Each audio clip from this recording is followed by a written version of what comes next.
All right, welcome to another week of junior high science. We are going to review a little bit about the scientific method, and also we're going to apply what we learned last week to a couple of hands on activities, which are really just kind of experiments.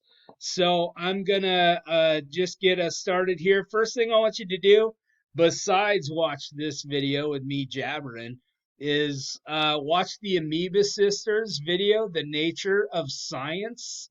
And so that's not a very long video, but it'll help review some of the concepts that we had last week in that Google Slides presentation.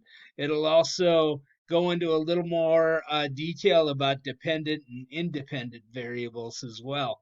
So I think you maybe have seen the Amoeba Sisters before. Very cool video series on science. So if you're so inclined, kind of explore their YouTube channel. A lot of interesting stuff. So I'm going to get us out of that. No, I don't want that. No, I don't want that.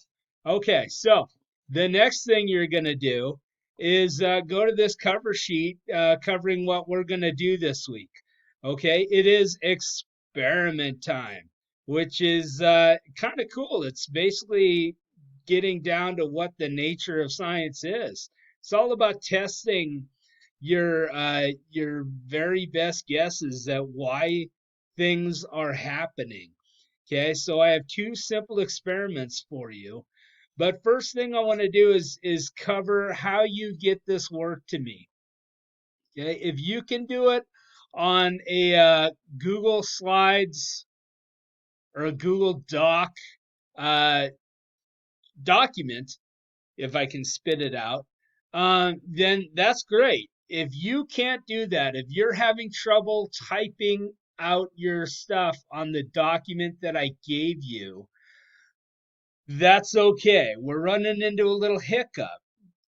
There's always a way to work around it. You can, if you can't put it on the Google Doc itself, just write it out on a piece of paper, take a picture of it, email it to me, or you can, this is going to be tough, write it out in the private comments of your assignment, of this assignment. You should be able to do a private comment and give me your answer. However, this is a little more detailed than your like question of the week or something like that. This is a lot of information that you're going to need to get back to me for these two experiments. So if you can try to figure out a way to put it on the Google Doc that I gave you, that would be great. If you run into hiccups, again, you can put it on a piece of paper, take a picture of it. We'll get it figured out. The whole thing is, I do not want you to get frustrated. Okay? It's okay to run into a little hiccup, but if you're getting so frustrated, you're wanting to, throw your phone or your laptop out the window, that's not ideal. So take a little break, get a hold of me if you need to, but the important thing is I don't want you to get too frustrated, okay? If you need a break, you take one. All right, fair enough? So, uh really easy experiments. Like I said, the first one's going to be an experiment in falling paper. Second one's going to be a paper airplane experiment. So, I want you to do your best and have fun. And I already kind of covered this, but that's my new word for this year is kablooey. Maybe it's not my one word like from that assignment, but it seems to be one I'm using a lot. Kablooey.